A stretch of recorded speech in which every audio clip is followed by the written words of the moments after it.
Hey folks, my name is Adam and I like to make tiny nerdy things. And a little while ago I made a Charizard card into a sculpture, but I was never really that enthused with how it turned out. So today, I'm going to try remaking it, but with a wee twist.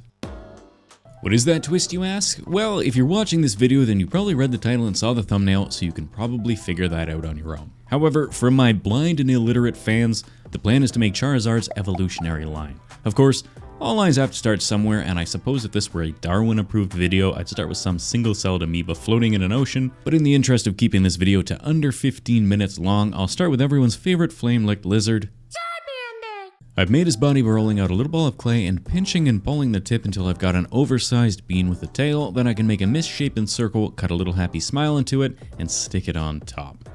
Then I can give him some big adorable shovel-shaped eyes, carve out the shape of his tongue, and jam some teeth into his gums, then get to work on his arms. These start out as little chunky wormy dealies that get cut in half, leaving me with two equal-sized half-worms ready for the subsequent finger shaping.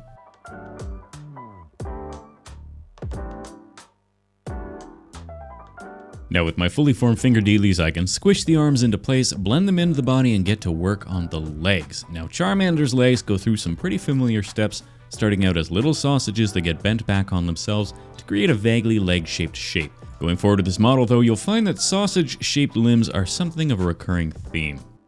Otherwise, Charmander gets a set of 3 teeny tiny toe talons stuck into the tips of his feet and some final minor detailing, and he's all but finished. Which means we're now ready to move up one rung of this evolutionary fire-based lizard ladder. I'll start by making Charmeleon's head, since his body is almost identical save for slightly more shapely arms and a couple more danger digits. His head is also decidedly pointier, and he's really starting to grow into his eventual dragon-esque design. And yes, Charizard is a dragon. He may be a fire type by description, but he is a dragon by design. He's a fire-breathing winged lizard with 4 limbs in addition to his wings. That's just a straight-up dragon, and if you disagree with me, then I will fight you. Otherwise, Charmeleon's got big, bushy, angry eye ridges and his single adorable little horn thing. Now, I've already made his body, but it's identical to Charmander's except a little bit bigger, and he has a neck upon which I can stick my freshly formed head. Then I can poke a couple breathing holes in the front of his face and get to work on a couple of slightly larger sausage legs. Of course, he gets his own per-foot trio of danger daggers, and we can get to those aforementioned shapely arms. So shapely, in fact, that I need a little wire to hold them in place.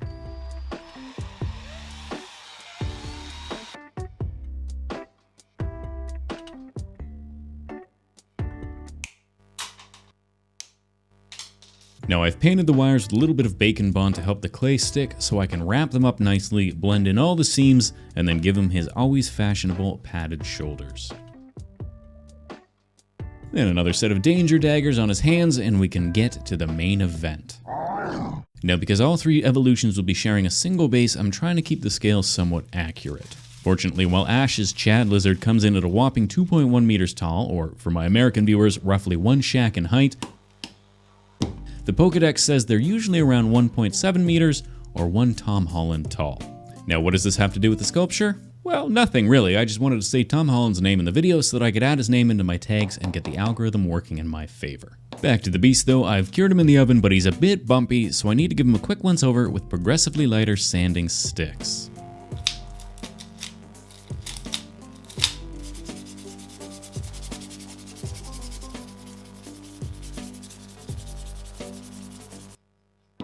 Now Chad's legs are, big surprise here, basically just oversized sausages with little bends and folds to give the illusion of muscular definition. I suppose one of the issues from a creative standpoint to making these sorts of evolutions is that you choose something like a Gen 1 Pokemon, they don't tend to have a whole lot of variation between the evolutions. I would love to finish the starter trio and make a Bulbasaur, Ivysaur, Venusaur model, but does anyone really want to watch me make a green frog with progressively fancier garlic bulbs on top?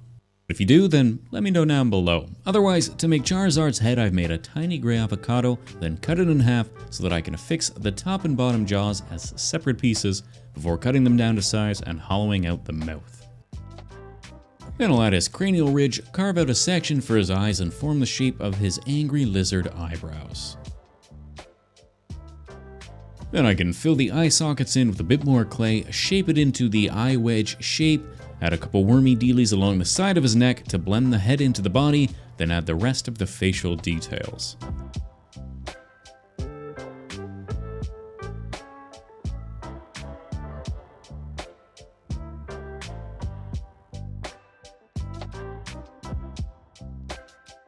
Now, as with the Caramel Lion, I'll add a couple lengths of wire for support so that I can build his arms out from the body. Now, the arms aren't particularly detailed, but because they're thin and long, if I tried to bake them without support, they'd probably sag and fall off.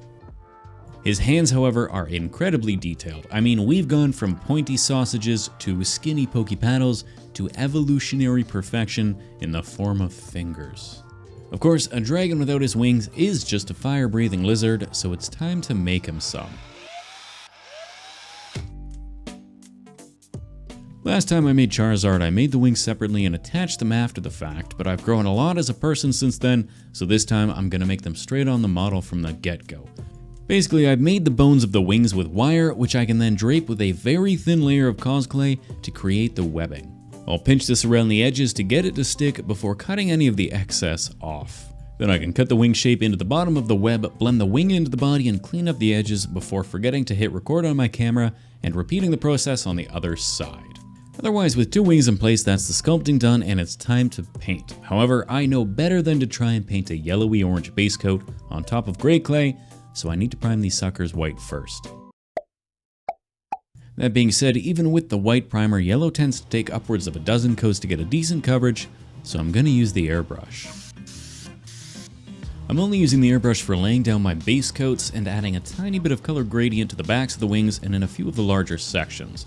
Additionally, while red is an easy color to paint with, I've already got the airbrush out and I'm gonna have to clean it, so I may as well get Charmeleon's color done as well. The rest of the details I'll do by hand since a paintbrush will allow me to get much crisper lines and prevent any of the overspray. I'm also going to stick to one color at a time and move between the models, painting each section before moving on to another paint.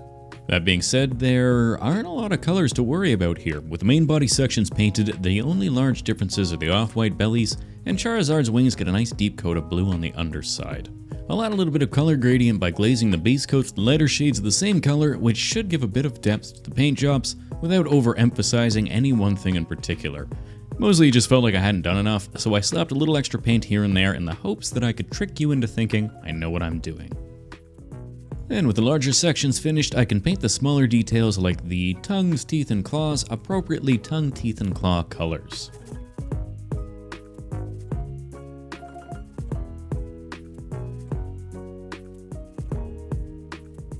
Finally, with everything else done, I can get to work on the eyes. Now, I'm really taking my time here since I want to make sure the eyes are perfect, or at least as perfect as I'm gonna get. So, not good, but good enough. After all, the eyes are the windows to the soul, or some such nonsense. Mostly I didn't want to spend all this time making these guys, then end up with a couple of ditto dot eyeballs. Now, I did end up coming back and giving the eyes a coat of UV resin to give them a nice bit of shine, but otherwise that's our terrible trio finished, which means it's time to build a base. The idea is that Charizard is going to be standing atop a rocky outcropping, breathing a big gout of fire down onto the rocks below, where Charmander and Melian will be standing. To that end, I'll cut myself a big block of Obsidian Foam, then haphazardly hack at it until it's kind of the shape I want. Then I can glue it onto an MDF base, attach a couple pieces for Charizard to stand on, then really go to town with my knife until it looks a little less like a pillar and more like a rock. Finally, to build up the rest of the rocky bottom, I'll glue a whole bunch of extra pieces of scrap foam around the base until the MDF is covered, then I can continue heedlessly hacking away with the knife. Of course, to really give this rock that rocky texture, rocks.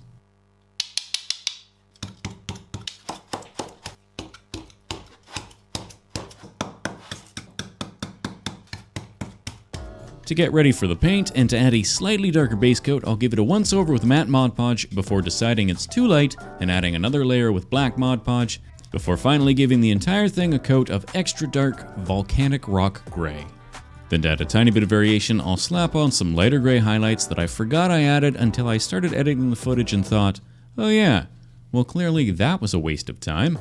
before fondling the edges of all the rocks with a heavy dry brushing of light gray, followed by tickling the tips with the gentlest whisper of nearly white. My goal is to have the fire light up from the inside, so I'm going to drill a hole in the base so that I can run a string of flashing LEDs up the bottom and out the base, hopefully hiding the wire within the flames. Now to shorten the lights and strengthen the wire, I've wound it back on itself a few times, making sure to keep the LEDs equidistant between one another.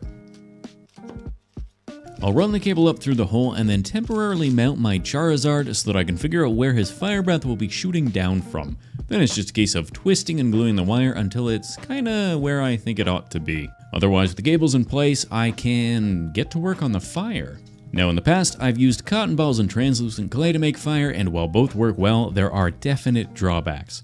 Translucent clay looks great, but at this point there's no way for me to add it and cure it without melting the foam rocks, and cotton balls, well, cotton balls tend to look like cotton balls, so instead I figured I'd try something different. A lot of the high-end models that I've seen incorporating fire tend to use a semi-transparent colored resin, and I've had luck faking water using silicone, so in my little monkey brain I figured, why can't I just use tinted silicone? My first attempt at tinting fell a bit short, since I would normally use inks to tint silicone, but the transparency of the yellow meant I was left with a somewhat radioactive yellow.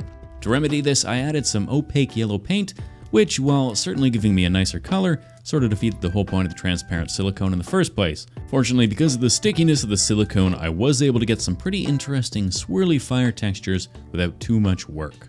And at this point, there's no way I'm getting any of this off without ruining my base, so I'm pretty committed. Which means it's time to mix up some orange and red highlights.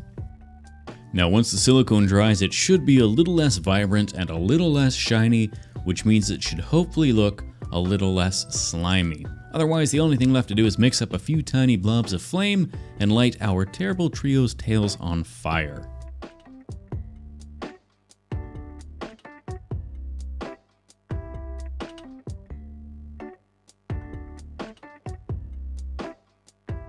Then I can stick them in place, plug the USB light into the wall, and we're on to the Glamour Shots.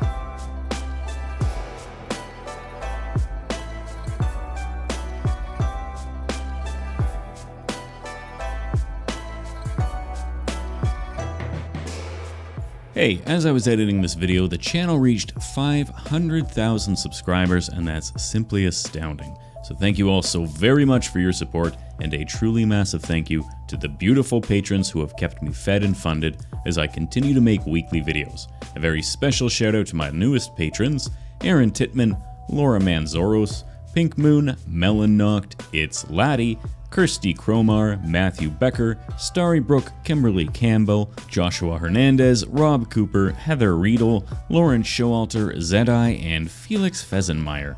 You are the wound LED string lights that hold the silicone fire of a channel up. Thanks again for all of your supports, and I guess 1 million subs next? Otherwise, we'll see you next time. Cheers.